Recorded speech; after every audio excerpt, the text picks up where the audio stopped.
Going out with swim jigs today on Powell rods. This is a 694. It's a 6'9" heavy. Jeez, I just freaking missed it. Oh my gosh. When you don't pay attention, you don't catch fish.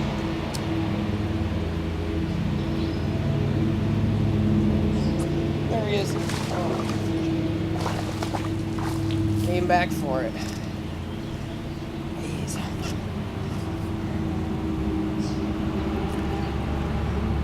Now, I have noticed with swim jigs that 50% of the time they come back for it. They look for it, especially if they don't feel that hook. Now, you see my hook set, it wasn't a sweep, but it wasn't a straight jerk up. It was like 45. And it got him right in the top of his mouth. That is a swim jig bass. It's just a little guy, but whatever. So, I'll get back with you guys, show you what I'm doing, kind of show you some cool swim jig tips that some of you guys might not know.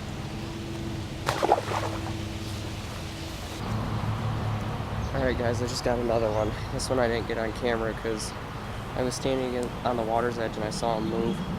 He was literally a foot and a half from me, and I just put it down right in front of his mouth and he bit it, so I just pulled him up. Kind of weird, but oh well. It's another one on the board.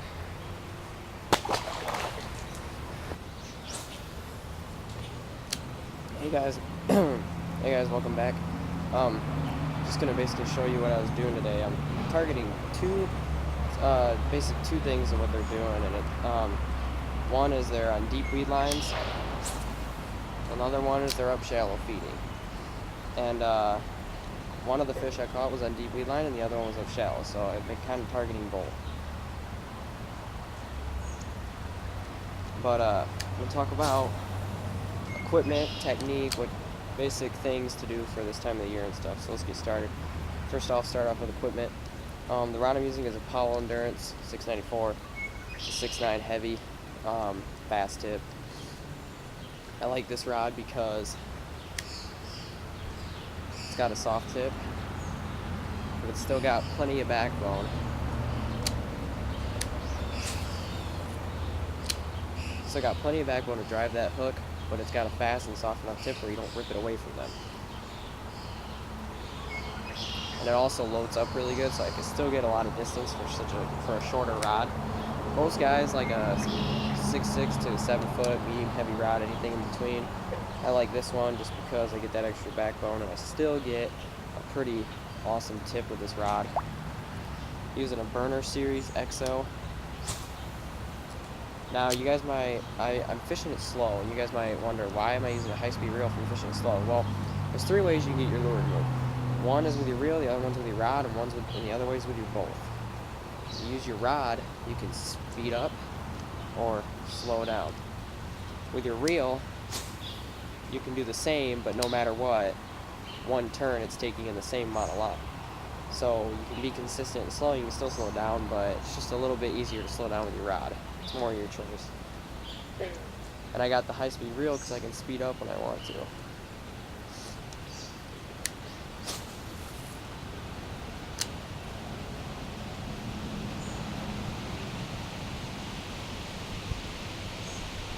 So, basic retrieve with this, I do about 5 different retrieves with this, probably even more.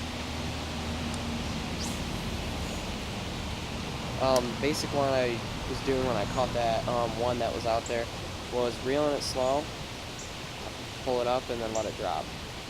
Reel it fast to get it back up, then reel it slow, let it drop, pop. It's pretty basic, and it's all about,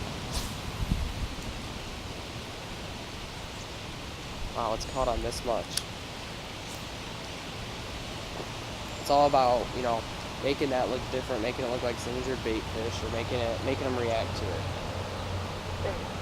That fish took that as an opportunity to have this as an injured bluegill, and it's still small enough where they can eat it.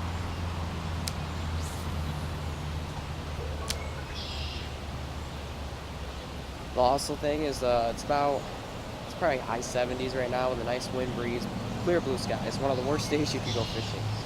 And The water clarity is about 2 feet, 2 to 3 feet, depending on the spots.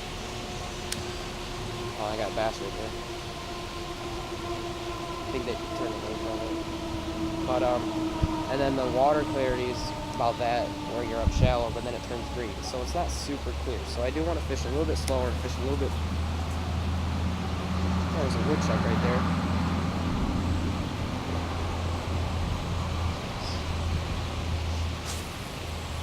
So I do want to fish it somewhat slower so that these fish can see it and fish bigger, bulkier baits.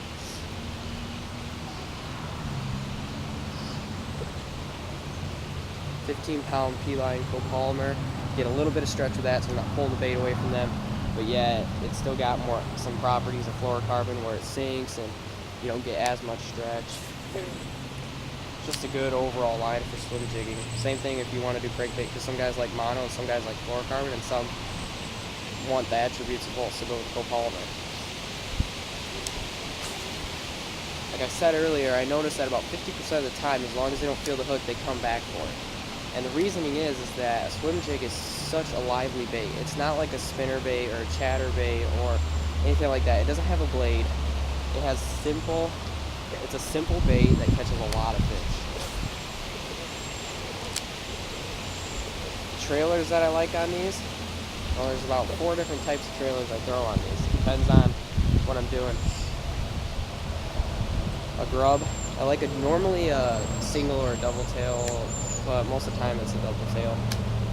Gary Yamamoto spider grub, cut off the top, good to go.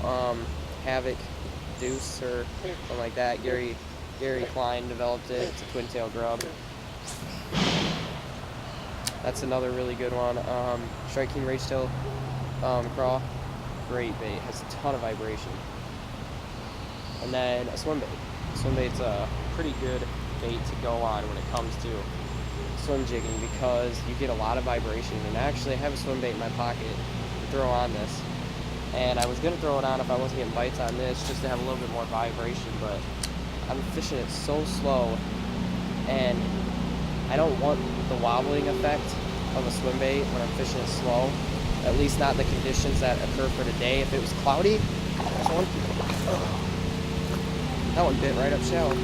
If it was cloudy, I'd say yes. Because the reason I'd say yes if it was cloudy was because those fish are a little bit more active.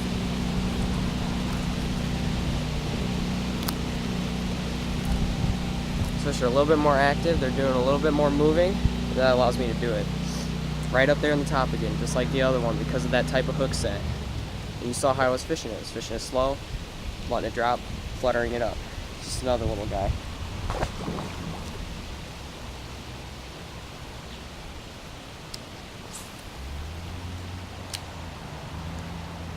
The other reason is there's a little drop off right here. They really tend to cruise. That's what that fish was doing. So that's basically what I'm doing. If I was using a swim bait, probably go a little bit cloudier if there was also bigger fish. There's not a huge ton of big fish in here, that's the other thing. So those are basic, that's just basic things that I like. A good way to get weeds off of your jig is this. You guys can see my rod tip. It's that right there. It's so simple. And what it does is the way it moves your jig allows the weeds to come off. When you pop down, you make your jig twist and the weeds fall off. And if there's anything else, when you pop up, it goes like this and the rest fall off. 90% of the time, all the weeds come off. Depends how much weeds. So this is basic open water swim jigging. If I was in heavy weeds or anything like that, totally different. I'm using a 3/8 ounce swim jig instead of a 1/4 because I'm trying to get it deeper. I'm trying to find those deeper fish. So that's basically what I do, guys. Got any questions, let me know. I really didn't go over a lot. This is a little bit about swim jigs. This is just basic start off fishing. If you're a beginner or you want to learn a couple tips and tricks here and there, there's a couple. A swim jig, think of it this way, fish it just like a crankbait, except more stealthy. It's more lively than a crankbait. It's probably the most lively bait you'll have ever fished, besides a weightless plastic anything like that. Other than that, it's pretty lively.